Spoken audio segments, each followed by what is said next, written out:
Evet, ben motiflerimi tamamladım arkadaşlar. Çiçekli motifimden 2, 4, 6 tane. Hanım dilendi, bey beğendi motifindense 2, 4, 6, 7 tane. Toplamda 13 tane motifimiz olacak. Sayılar hiç fark etmez. Yani siz isterseniz bundan 7, bundan 6 yapın ya da işte birinden 8, birinden 5 yapın. Önemli olan toplamda 13 tane motifimizin olması.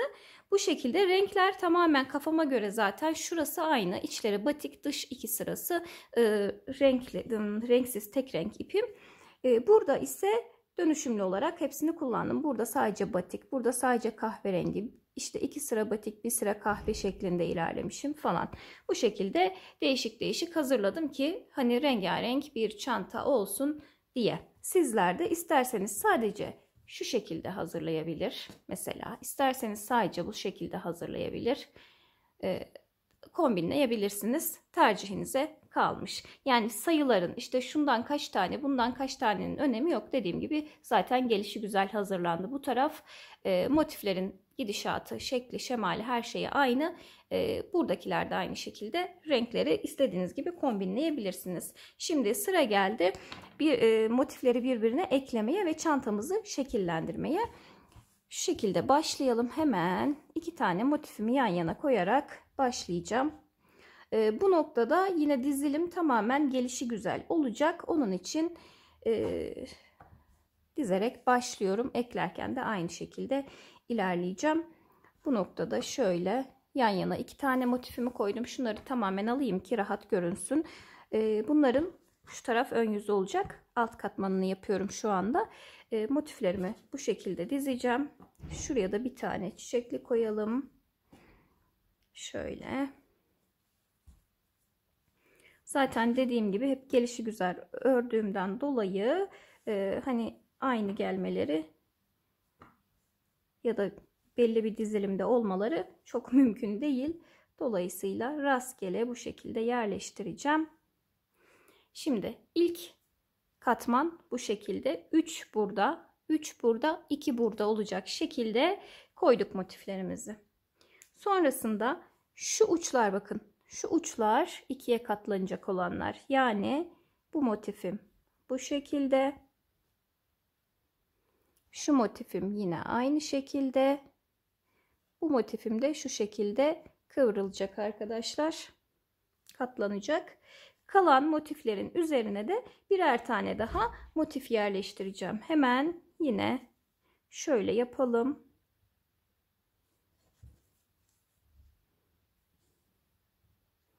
Şu şekilde de onları koyalım. Çantamızın şekli kabaca böyle. Şöyle hemen çekiyorum bakın. Bu şekilde eklenecek çantamız birbirine. Şimdi motifleri birbirine nasıl eklediğimi göstereceğim. Kalanları da sırasıyla ilerleyerek ekleyeceğim. Bu aşamada tek tek hepsini göstermem mümkün değil tabii ki. Zaten gerekli de değil çünkü gidişat aynı.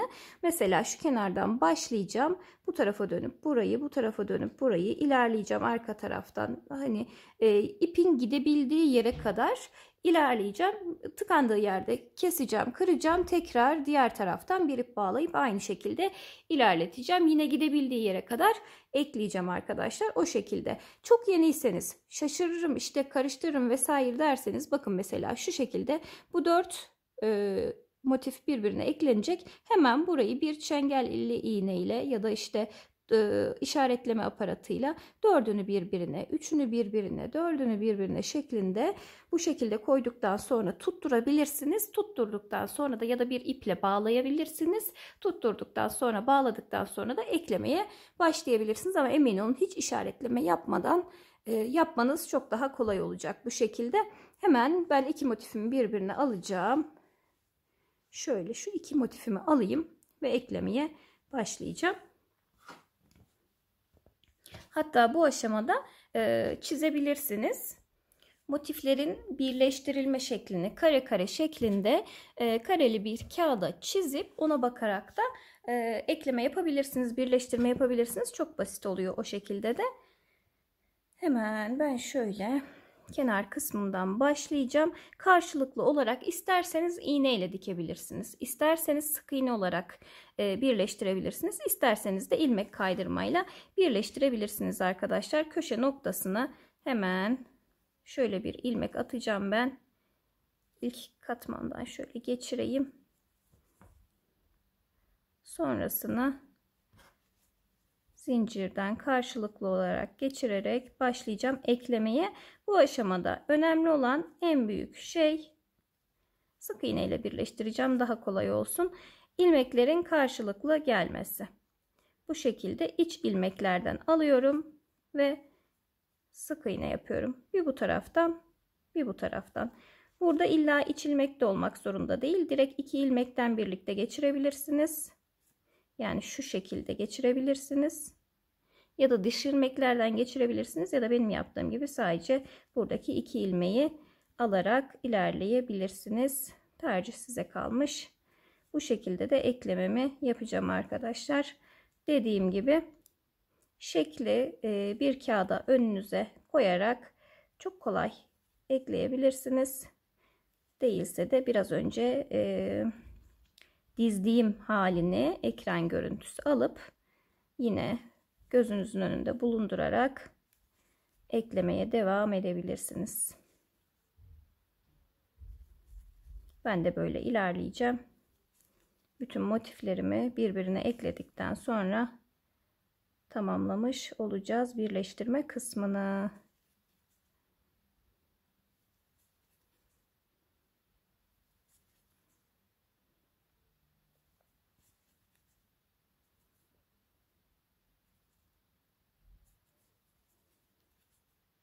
Şöyle köşeye kadar geldim. Köşede yine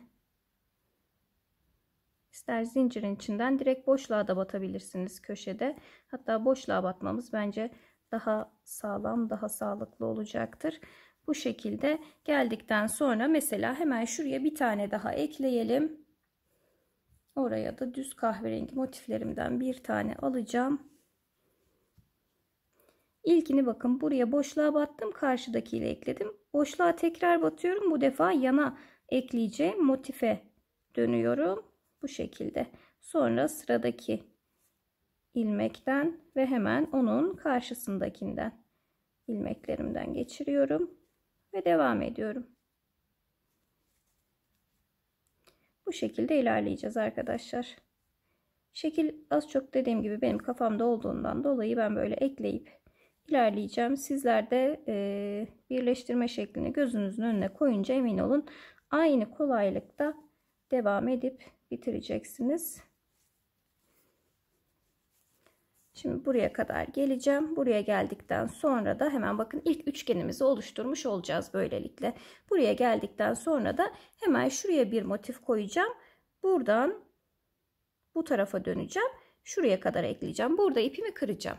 İpi kırdıktan sonra hemen şuraya bir motif koyacağım. Şuradan başlayacağım. Buradan alt kısma ineceğim. Alt kısma indikten sonra bakın şuradan geldim. Üstte bitirdim. Kırdım ipimi. Şuradan bağladım. Geldim buraya kadar. Buradan tekrar aşağı indim. Aşağı indikten sonra hemen şuraya bir motif daha alacağım. Şuradan bu tarafa ekleyeceğim. Burada kırdım ipi.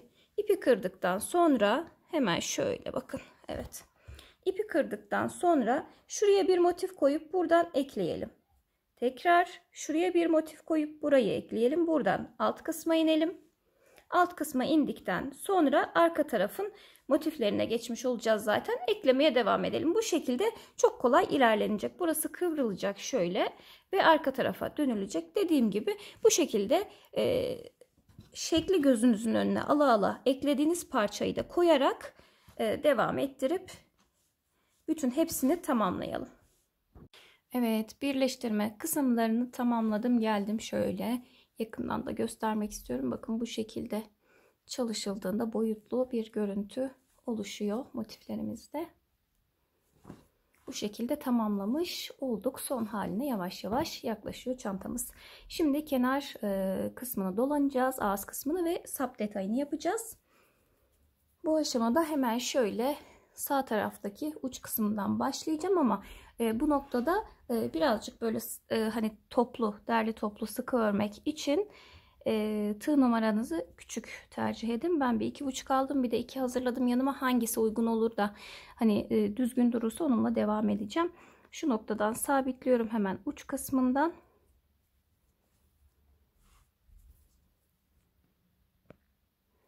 Ve sık iğne ile ilerleyeceğim. Sabitledikten sonra hemen yan taraftaki trabzanın tepe noktasından batıp sık iğnemi yapıyorum sırasıyla.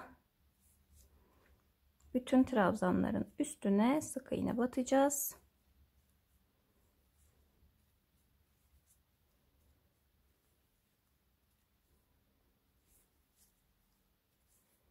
Şöyle. Son sıra olduğu için marullama yapmaması önemli. Onun için dediğim gibi mümkün olduğu kadar sıkı, düzgün örmeye gayret edelim bu aşamada. Hemen şu kısma kadar geliyorum ben.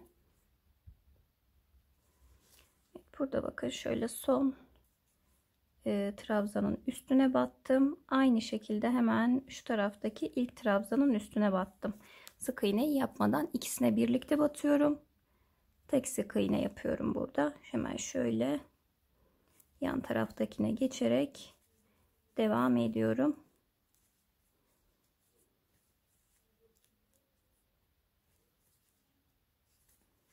Evet. Burayı bu şekilde yaptıktan sonra devam ediyorum yine tek tek. Evet, şu uç noktaya kadar geldik. Şimdi burada zincir boşluğuna 3 tane sık iğnemizi yapalım. Sonrasında yine her trabzanın tepesine batarak ilerleyeceğiz. Bu şekilde devam edeceğiz. Kalan kısımlarda da hemen şöyle bırakmak istiyorum. Bakın şurada yaptığımız detayı aynı şekilde hem burada hem burada uygulayacağız. Tepe noktası da aynı şekilde yine 3 tane sık iğne ile geçeceğiz. Başladığımız noktaya kadar gelelim bu şekilde. Hem alt detayı hem üst detayı vermiş olduk. Kalan kısımlar zaten her trabzan üstüne bir sık iğne gelecek şekilde. Şimdi başladığım noktaya kadar dolanıp geliyorum ben. Evet, şöyle başladığım noktaya geldim. Burada 2 tane sık iğnemi yaptıktan sonra ilk yaptığımız kısım ile birleştirmemizi yapıyoruz hemen. Şöyle bir tane zincirle sabitledim orayı, çünkü buradan şimdi sap detayını yapacağız. Bir defa sık iğne dolandık bütün kenar için. Burada sapımız için zincir çekeceğiz arkadaşlar. Çok sıkı olmayan bir zincir çekelim bu noktada. Boyut olarak da istediğiniz boyuta göre ayarlayabilirsiniz. İlla ki şu sayıda olacak demeyelim. İstediğiniz ölçüye göre zinciri ayarlayabilirsiniz. Ben ortalama 120-125 tane zincir çekeceğim.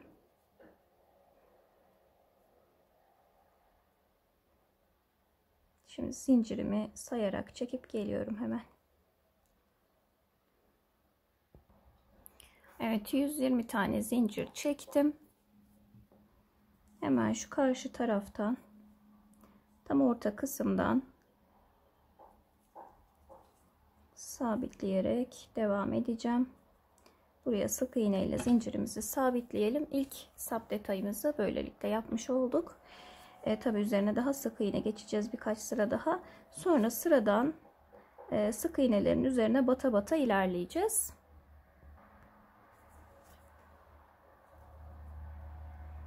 Bu şekilde devam ediyorum. Şu ara alt köşe kısımda şu noktada yine eksiltme yapacağız. Oraya kadar ben bir geleyim hemen. Evet, alt köşeye kadar şöyle geldim. Burada hemen şöyle yakınlaştıralım. Şu en dipteki 2 tane sık iğnenin tepesine batmayacağım. Hemen bir öncekine batıyorum.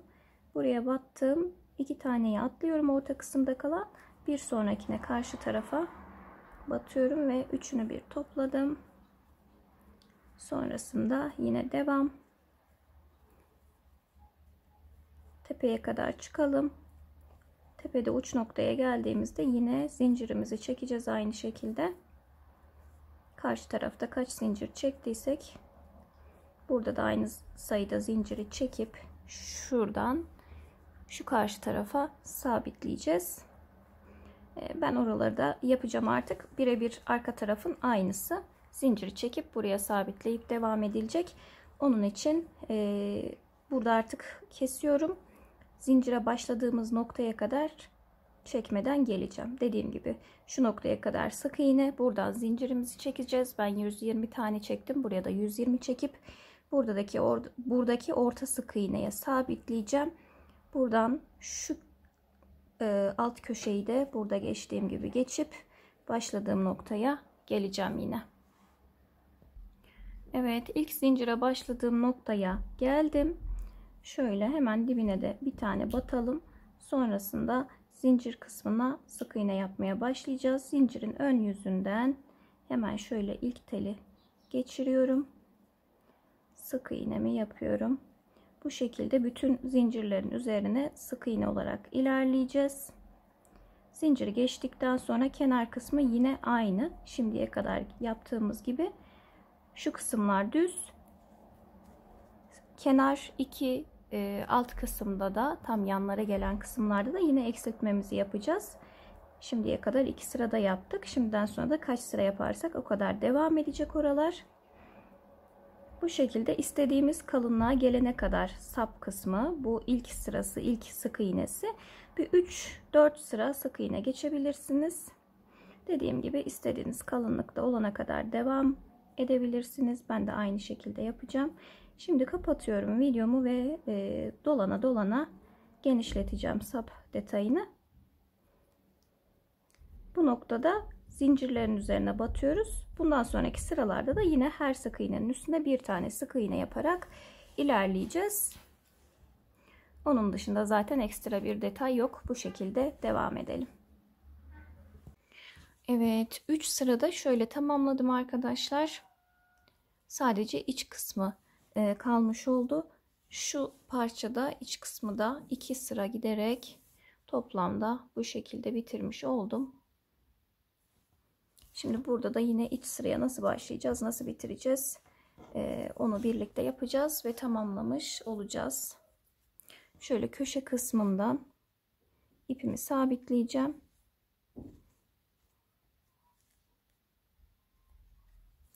Ve sonrasında yine aynı şekilde her sık iğnenin üzerine bir defa olacak şekilde ilerleyeceğiz. Burası aynı şekilde, şu kısımlarda yine burada yaptığımız detay gibi karşılıklı 2 tane sık iğneyi batıp tek seferde alarak geçiş yapacağız. Onun dışında ekstra bir detay yok. 2 sıra dolandım ben. Daha önce de söylediğim gibi istediğiniz kalınlık önemli. Bu noktada hani bu tarafı 3, orayı da 3 yapabilirsiniz ya da yeterli derseniz de bu şekilde bırakabilirsiniz. Toplamda 5 sıra oldu bizimki zinciri saymadan. Bu şekilde. Şimdi burayı da aynı şekilde ilerleyeceğim. Dediğim gibi şu noktada, şu noktada ve bu noktada eksiltme yapmış olarak devam edeceğiz. Burada da yine birlikte yaparız. Buraya battıktan sonra ilmek kaydırmayı yaparak aynı şekilde eksiltmemizi yapmış olacağız. Ben şimdi devam ediyorum.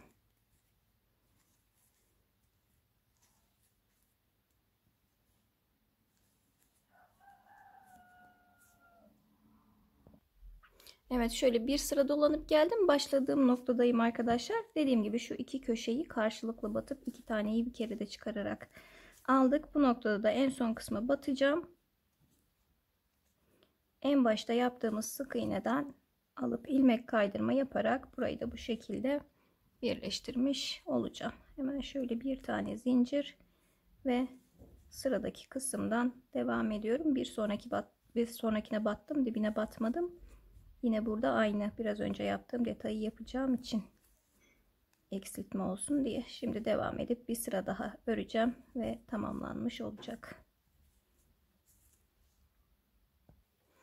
Evet, en son kısma geldim. Şöyle ipimi kestim. Son sırayı tamamladıktan sonra bu ipimi de yine şöyle arka kısma çekip iç kısımdan tekrar sabitleyeceğim. Bir iki tane de ilmek kaydırdıktan sonra dip kısmından keseceğim. Bütün içte kalan ipleri Bu şekilde yaparsanız hem sağlam hem de temiz bir görüntü ortaya çıkar arkadaşlar. Şöyle en son dibinden keseceğim.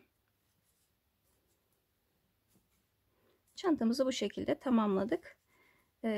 Son aşama olarak astarlamak isterseniz astarlama yapılabilir. Aynı çantanın şeklinde kestikten sonra ister elinizde ister makinede dikebilirsiniz. Bu şekilde çantamızı tamamlamış olduk. Umarım faydalanabileceğiniz, beğendiğiniz bir çalışma olmuştur. Yapacak arkadaşlara kolaylıklar diliyorum.